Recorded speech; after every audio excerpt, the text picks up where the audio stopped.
আজকে লাঞ্চটা দেখে নাও। এই দেখো ভাত হয়ে গেছে, আর হয়েছে ডাল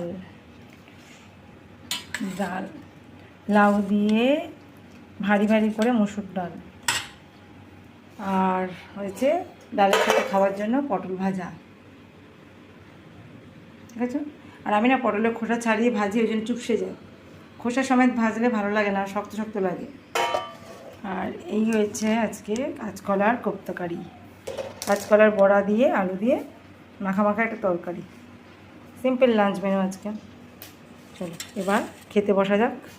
গুড ইভিনিং বন্ধুরা, কেমন আছো গরমে সবাই বলো। আর এই যে দেখো এখন বাজে বিকেল 5:30। তো আমি এখন এই যে একটু দই নিয়েছি, একটু টক দই নিয়ে বসলাম। তো গরমে যত পারা যায় ঠান্ডা ঠান্ডা খাওয়া দরকার। আমরা মাছ মাংস ডিম টোটালি বন্ধ রেখেছি কদিন, একদম হালকা হালকা রান্না করছি, নিরামিষ রান্না, পাতলা পাতলা ঝোল খাচ্ছি। আর এই তো টক দই খাচ্ছি।